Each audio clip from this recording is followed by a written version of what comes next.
Welcome, everyone. MK Mueller here, the author of 8 to Great, and I am so thrilled to have as one of our premier guests today, Cindy Stauffer. Cindy is one of our 8 to Great certified coaches. She's become a friend of mine, as many coaches do, a very special friend, and she's also a psychologist who works with therapists.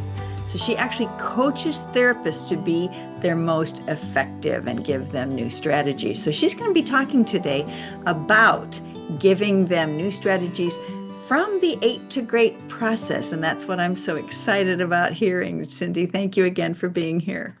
Thank you for having me, MK. We love to start these interviews the 8 to Great way. And because we say in 8 to Great, choose thoughts to feel good, because then you'll feel good. And when we feel good, good things happen. We have 2 ways of feeling good at the beginning of these interviews. And the first one will be, I'm going to ask you something you're grateful for in the last few days, if possible. And then I'll be sharing my joke of the day. So you get to go first, if you would, please. Today, I am grateful for having seen 3 deer, a mother and her 2 babies, Oh, very, very close to me on my walk, feet away from me. oh, I wow. actually stopped and talked to them for a bit, and they just kept munching and looking at me. Wow. Yeah, and that was a really good feeling. Harrisburg, Pennsylvania, home of In the deer. Harrisburg, Pennsylvania. I love it. I bet that was special. It was. And they were glad to see you too, I'm guessing. They were. They didn't allow me to pet them, though. Oh, a bit too close. Yeah. Great. Well, thank you. I'm gonna share. Oh, my one of my new favorite jokes is, why is dark chocolate spelled with a K and not a C? Hmm. Why is it? Because it's spelled with a K because you can't see in the dark. Okay, ka-chunk, boom. I know. Corny. Good I'm one. I am a huge fan of dark chocolate. In fact, I'm guaranteeing you there are books up there on the shelf about the benefits of The dark benefits of dark chocolate. chocolate, which are too Awesome. many to mention Yeah. here. Tell us a little bit about your book, Cindy. I'm a co-author of the book Girls and Women Simply Be Your Magnificent Self. It was developed out of a desire to help females become more empowered, have good self-esteem. Actually, um, a lot of the stuff that we read in 8 to Great Themes, dovetails very nicely with this. yeah, Yeah, that's so so it's great. a guide for anyone who's impacting the life of a girl. Wonderful. And that's available on Amazon? Yes. Wonderful. All right. So great, great, great. So we're going to get into the material as right away because there's so much that Cindy has to share with us. When I was talking with you to prepare for today, Cindy, you talked about some frustrations you've had and the therapists you work with have had with traditional therapies. Can you talk a little bit more about that? Sure. Traditional therapies are pretty much left-brained. I mean, certainly therapists have some strategies they use that are right brain type of strategies, but generally speaking, there is a problem with retaining clients in therapy. There are some pretty high dropout rates. Estimates range from about 20% to 35% of Oh, clients drop out of treatment. And it doesn't seem to be a result so much of lack of techniques or lack of well-established treatments, but in my own personal experience, it seemed to have a little bit more to do with clients just not connecting with what I, as a psychologist, was trying to impart on them or to teach them. There was always something, not always, but for a fair number, there was something missing. So just remind our viewers what left and right brain is referring to, Cindy. Okay, so the left brain is our analytical thinking brain. It's in therapy, we might call on the left brain to give some thought to why these repetitive thoughts are making a person feel so bad. It could be we want them to set some goals and keep track of them. Right brain functioning, however, has more, it's far less analytical. It's more connected to feelings and dreaming and wishes and that sort of thing. And what's exciting for me with Eight to Great was once I was finished writing the book, I went back to look at all eight of the highways and saw that all eight of them were right brain. That when we studied the happiest, healthiest, most successful people and what they did differently, every single one of them was a right brain behavior. For example, instead of focusing on goals, they focused on dreams. Instead of well, they take risks, which is a very right brain, right? Yes, Emotional, creative. I think that's another word sometimes that I've heard used for the right brain. right. Um, and full responsibility and all those good things. So, yeah, so right, you're using Eight to Great to help people use the right brain or access the right brain in a therapy session. Is that?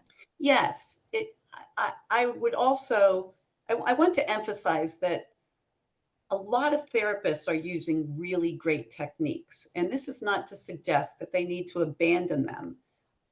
They could supplement what they're doing Mm-hmm, with the Eight to Great highways. mm-hmm, And mm-hmm. actually, that's what struck me right off the bat after, while in the process of becoming certified, I thought, oh my gosh, I wish I would have had this when I was doing therapy and in my supervision with therapists, because it makes so much sense, so much more sense, and is so much more likely to engage clients in the process.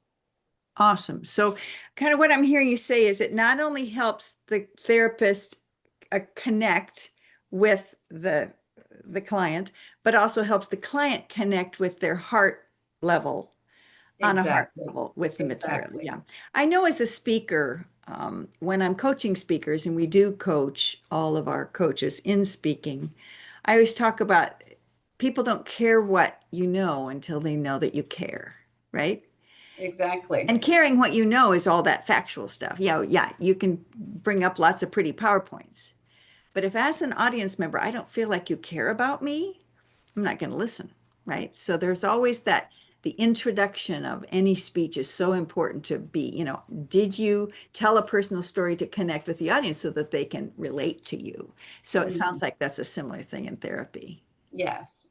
And actually, there was some very extensive research done many years ago by a man with a Dr. Frank, who determined that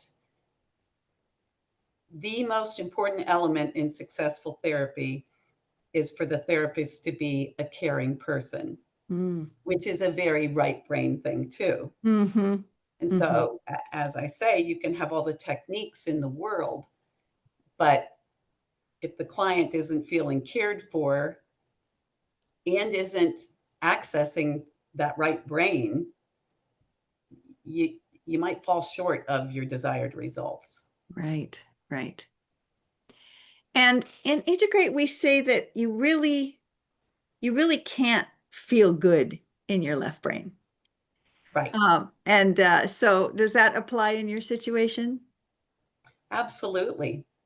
Yeah. I there's a little analogy here. If we would, for instance, talk about, if we're looking at anxiety and we're talking about that horrible feeling that comes from anxiety, it's that's really a left brain thing. The anxiety itself isn't what feels bad.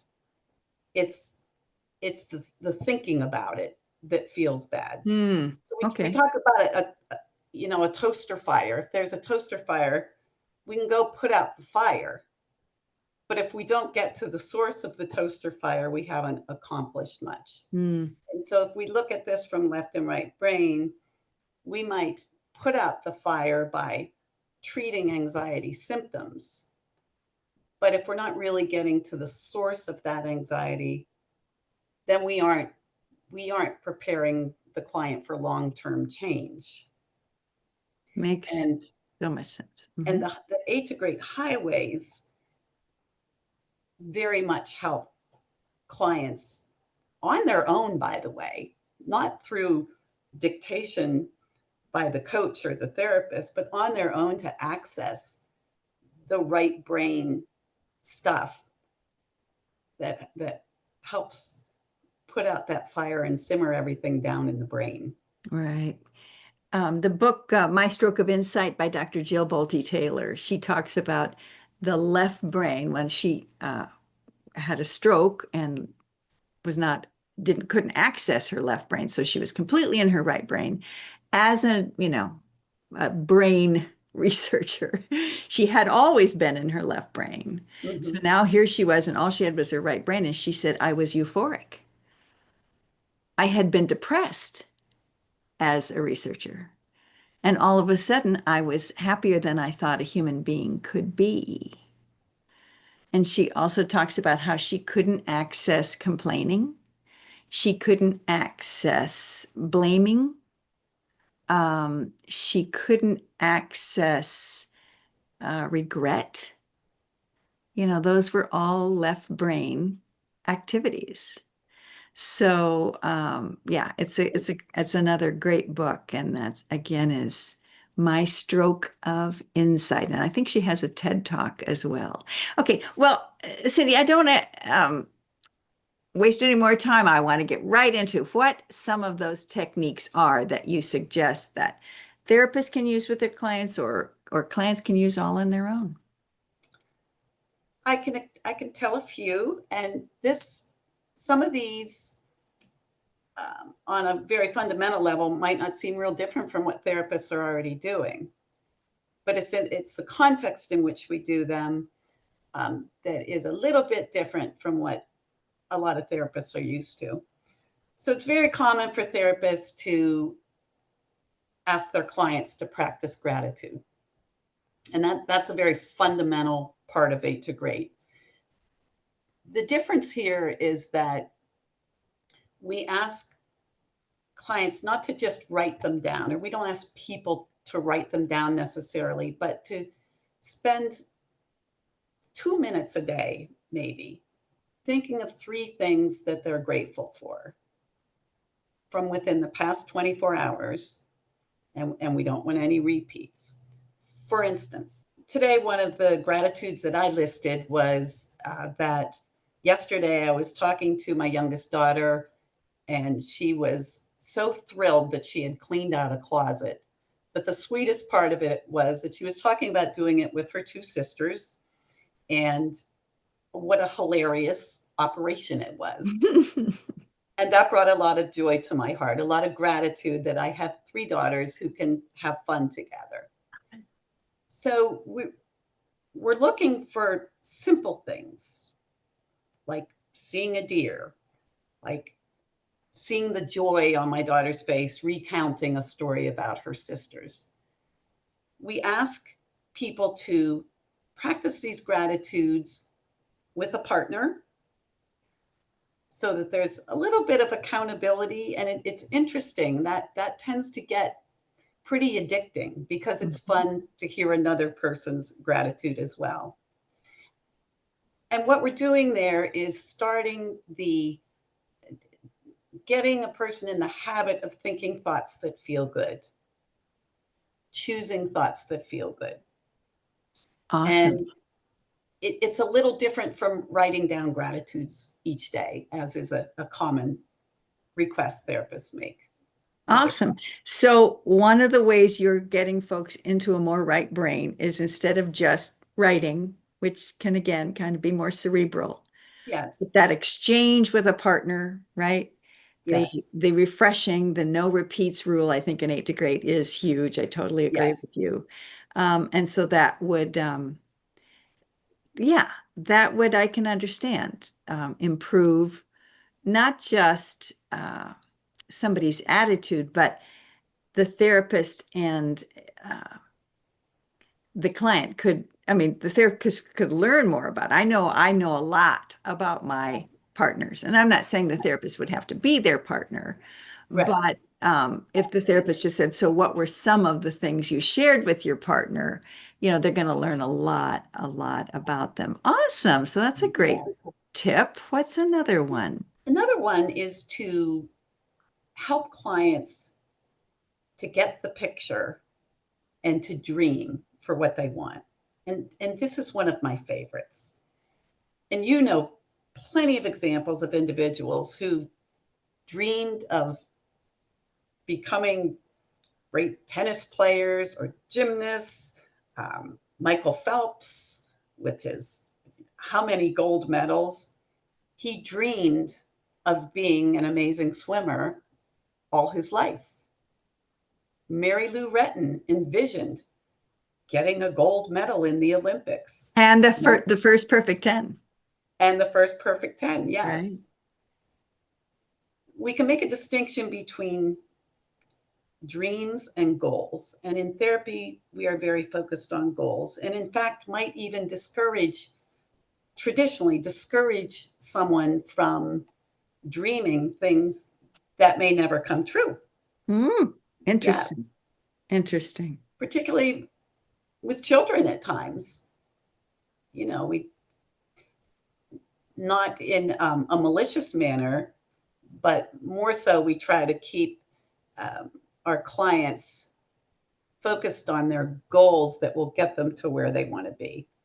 Establishing goals is a Right. left brain thing. The right brain thing is imagining, dreaming. What do you want? I, it might be, I want to be famous someday. Another example of a dream may be, I would really like to be married and have children someday. Okay, tell me more. And we will ask the person to imagine that, invite them to close their eyes and picture that. So, what are you seeing in this dream? Where are you? What it, what does your house look like? What are you feeling? What do you smell? What are some of the colors you see? And that is a very effective right brain technique to help an individual think bigger and to think of possibilities versus limitations. Yeah. Fantastic. Right. And again, only the right brain can dream. Only the right brain can dream. Yes, Yeah, and the left brain's yes. going to do the goals. And I love the SMART, right? That Hmm. specific, measurable, attainable, realistic. Watch out for realistic and Right. time-based. And Yes, and when it's dreams, bold, innovative, and grand, they're big, right? yes, And so we do talk a lot in 8 to Great about you don't have to know the how, right? It's just what right. is that lights your soul on fire? And I Yeah, love whenever I ask, and I ask strangers and waitresses all the time, I'll say, "So what's one of your dreams?" And it does. They're just often their eyes water. yeah, They just yeah, get so emotional sharing it. And I've heard literally hundreds of times, no one's ever asked me that. So you're suggesting that in a therapy situation, that can be a gift the therapist gives their patient. Sorry. yes. Some people say patience. Yeah, Okay. yeah, absolutely, absolutely. And it's also very freeing to be able to dream. It is. You're sort of losing all the constraints and gaining um, this empowerment. I love it. I'm going to ask a personal question and feel free to just say, I'd rather not answer. But as a therapist, if a patient client said, "So what's one of yours, Cindy?" Would you feel comfortable sharing that with them? Oh, yes, yes. And again, Some I think that people would have deepen the different, trust. Go ahead. yeah, some professionals have different definitions of boundaries. I think it's perfectly acceptable to share a dream Awesome. as a therapist. Awesome. Fantastic. Well, those are two great examples. And I think you have one more for our viewers. I do. This one is called LADI, and the acronym is LADI. You can read about this in the 8 to Great book if you're interested, and especially if you'd like to learn a lot more. There's a great certification training. But let me get back to Lottie. This is a very neat thing for clients to be encouraged to do with someone who may be very angry with them or during a heated conversation. A therapist may use this with a client who Mm. might be so angry, they're having a little difficulty settling themselves down. And this is a very nice way to show respect to a person for what they're saying. Because we know that when people are very angry, most of the time it's because they're feeling disrespected. Mm. And so what we do is show some respect for what they're feeling at the moment. The acronym LADI stands for the L being, let me see if I got this. The A is acknowledging what the speaker said to you. For instance, if the speaker says, you never listen when I talk to you, you acknowledge, I never listen when you talk to me. The D would be, did I get that right? Hopefully, the person says yes. If not, we'll do that one again. And then the I is that all? We can take that another step further with another I and say, I would imagine that didn't feel real good to you. So that's a nice diffuser and a very respectful way of helping someone to often lower their anger level and feel heard. Mm-hmm. And yeah, and get in touch with the sadness underneath the anger too, right? Yes, Yeah, that's yes. cool. So should we role play one so we can show that to our Sure, viewers? Wonderful. sure. I'll be the accuser. Okay.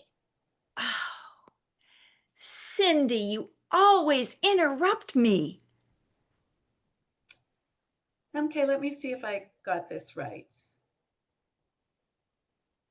You're saying I always interrupt you. Did I get that right? Yes. Is there anything else? Yeah. I mean, I have important things to, I know you have all your master's degrees and you're so smart, but okay, so I'm just giving an example. That was it. That was perfect. Yeah. Okay. And yeah, and what a great practical skill to give your client, right? That they can, Yes. instead of getting defensive, they can really get that person who's so angry, as you said, calmer and sharing about their feelings instead of fighting about their facts. That is a Yes. great example.